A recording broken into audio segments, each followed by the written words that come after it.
This is Engadget. Here's what's happening in the world of technology.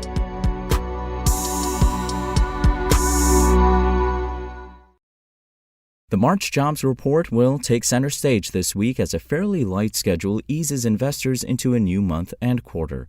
A handful of corporate earnings will dot the schedule, with the economic calendar keeping investors busier than the corporate side, as reads on manufacturing activity, job openings, auto sales, and initial jobless claims are all set to feature ahead of Friday's key jobs report.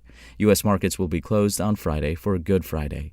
The March jobs report is expected to show 238,000 non-farm payroll jobs were added to the U.S. economy last month, with the unemployment rate set to hold steady at 3.6%, according to data from Trading Economics.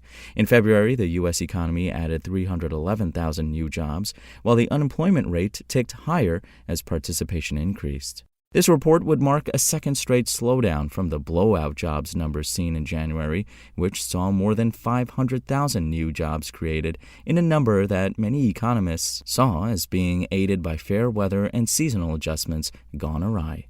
February's solid job growth, however, suggested the labor market remains on solid footing, with Federal Reserve Chair Jerome Powell saying in a press conference last month that the labor market is extremely tight. Monthly job gains have averaged 343,000 over the last 6 months. With job vacancies still very high, labor demand substantially exceeds the supply of available workers, Powell said. FOMC participants expect supply and demand conditions in the labor market to come into better balance over time, easing upward pressures on wages and prices. The Fed's forecasts released in mid-March showed officials see unemployment rising to 4.5% by the end of this year. Investors also continue to look for signs the turmoil in the banking sector is weighing on broader economic activity, though economists don't expect to see marked impacts from the collapse of Silicon Valley Bank in Friday's jobs data.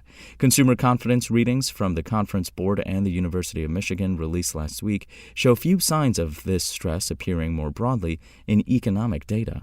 On the earnings side, a light schedule brings a few updates on the state of the consumer, with ConAgra brands, Levi Strauss, and Constellation brands all set to report results. Last week, markets capped off an eventful first quarter of the year, with all three major U.S. stock indexes logging gains in the year's first 3 months, punctuated by a 16% rally in the tech-heavy NASDAQ after the index fell nearly 30% in 2022. As Yahoo Finance's Jared Blickery noted on Friday, many of the mega-cap tech names that served as market leaders in the years before the pandemic again featured as stars in Q1. Shares of Facebook and Instagram parent company Meta Platforms gained more than 75% in the year's first 3 months, while shares of Tesla gained a robust 68%. Bitcoin also rose nearly 70% in the first quarter as the spirit of a risk-on market led by technology crossed asset classes.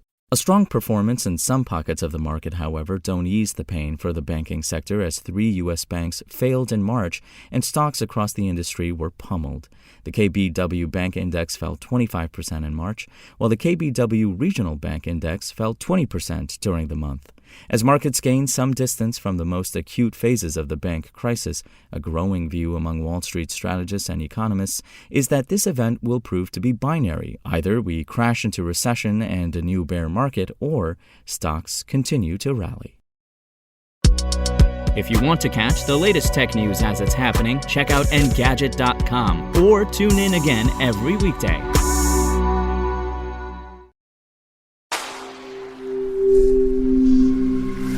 Spoken Layer.